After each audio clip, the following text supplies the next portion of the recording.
Hi friends, అందరు ఎట్లున్నారు? మస్తున్నారులే. ఇప్పుడే ఇంట్లో అయితే చాలా ఉక్కపోతూ ఉంది. సాయంత్రం అయితే అయింది. మేడ మీదకి అయితే చల్లటి గాలి కోసం వచ్చిన. ఇక్కడికి వస్తే అయితే మైండ్ మొత్తం ప్రశాంతంగా ఉంటుంది. ఇక్కడ వాతావరణాన్ని ఆస్వాదిస్తూ అలానే ఉండిపోవాలనిపిస్తుంది. ఫ్రెండ్స్, మాకైతే మేడపైకి మంచిగా గాలి వస్తుంది. ఎందుకంటే మా చుట్టుపక్కల అయితే చెట్లు బాగున్నాయి. ఇంట్లో ఎంత ఉక్కపోత ఉన్నా కూడా మేడపైకి వచ్చేసినామంటే మంచిగా చల్లగా బాగా వస్తుంది. ఇక వానాకాలం అయితే అసలు చెప్పరాదనుకోండి, ఎందుకంటే విపరీతమైన గాలి పెడుతుంది. ఆ గాలికైతే డోర్లు ఎప్పుడు కొట్టుకుంటూనే ఉంటాయి. ఒకవేళ మిస్టేక్ అయ్యి మనం డోర్ల దగ్గర ఉన్నాం అనుకోండి, మన వేరే కట్ అవుతుంది, అంత గాలి పెడుతుంది. ఎందుకు విండోస్ వేసుకోవచ్చు కదా అనుకుంటారు కదా.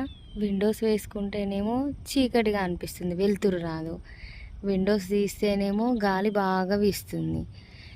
ఈ మంచి సాయంకాలం అయితే అయిపోయింది. సూర్యుడు కూడా అస్తమించాడు. పక్షులు కూడా వాటి గూళ్ళకి అవి చేరుకుంటున్నాయి.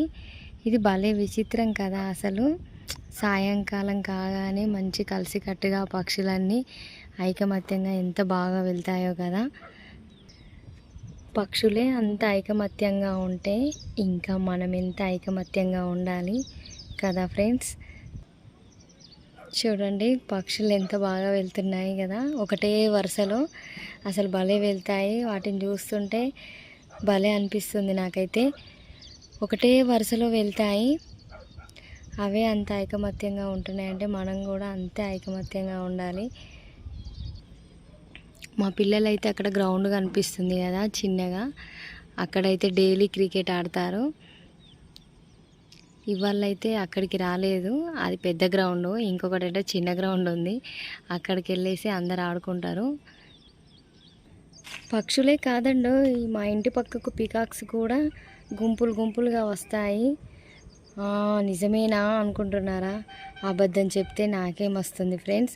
ఈసారి పీకాక్స్ వచ్చినప్పుడు అయితే కంపల్సరీగా మీకైతే ఒక వీడియో చేసి చూపిస్తాను. నిజంగా చాలా వస్తాయి. ఒక్కోసారి ఒకటి రెండు అలా వస్తాయి. ఎక్కువగా ఆడనెముళ్ళు అయితే వస్తాయండి. అంటే వాటికి పింఛం ఎక్కువగా ఉండదు అని అంటారు కదా. ఆడనెముళ్ళు అయితే ఎక్కువగా వస్తాయి, మగ పికాక్స్ అయితే తక్కువగా కనిపిస్తాయి. ఇంకా పాములు కూడా బాగా వస్తాయండి. పికాక్సే కాదు, పాములు కూడా బాగా వస్తాయి. నాకైతే చాలా భయము. ఎప్పుడైతే పిల్లల్ని అబ్జర్వ్ చేసుకుంటూనే ఉండాలి, ఎందుకంటే మా ఇల్లు లాస్ట్లో ఉంది. పాములు అయితే బాగానే వస్తాయి. ఇప్పుడు మంచి మంచి ఇళ్ళలోకే వస్తున్నాయి. ఇంకా మా ఇల్లు అయితే ఇంకా ఇలా లాస్ట్లో ఉంది. ఇంకా అవి రాకుండా ఎడిపోతాయండి. ఎందుకంటే పాపం వాటి ప్లేస్లోకే మేము వచ్చి అయితే ఇల్లు కట్టుకున్నాము. అందుకే అప్పుడప్పుడు అవి దర్శనం అయితే ఇస్తూ ఉంటాయి. ఇక మా పిల్లల కోసం అయితే చూస్తున్నా, వాళ్ళు ఇంకా రావట్లేదని. ఎందుకంటే చీకటి అయిందంటే భయం వేస్తుంది. వాళ్ళ కోసమే చూస్తూ ఉంటాను. అక్కడ పెద్ద గ్రౌండ్లో అయితే క్రికెట్ ఆడట్లేదు, ఇంకా చిన్న గ్రౌండ్లో ఆడుతున్నారో ఏమో చూడాలి. ఇక మా చిన్నోడైతే ఇక్కడే ఆడుతున్నాడు వాళ్ళ ఫ్రెండ్ తోటి. ఇప్పుడే చూస్తున్నా. ఇంకా మా పెద్దోడైతే రాలేదు. ఒకసారి అనుకోకుండా నేను ఒక చిన్న పాము పిల్ల మీద అయితే అడిగేశాను. సారీ చూసుకోకుండా. కానీ బై లక్ నాకైతే ఏం కాలేదు. కానీ ఒక 1 డే అబ్జర్వేషన్లో అయితే ఉన్నామన్నమాట. ఇక అప్పటి నుండి నాకైతే పాములు అంటే చాలా భయం. అసలు ఏదేమైనా భగవంతుని దయ అనేది మన పైన ఉండాలి. నేనైతే ఆ భగవంతున్నే నమ్ముతాను. శివునాజ్ఞ లేనిదే చిన్న చీమ కూడా గుట్టదు అంటారు కదా ఫ్రెండ్స్.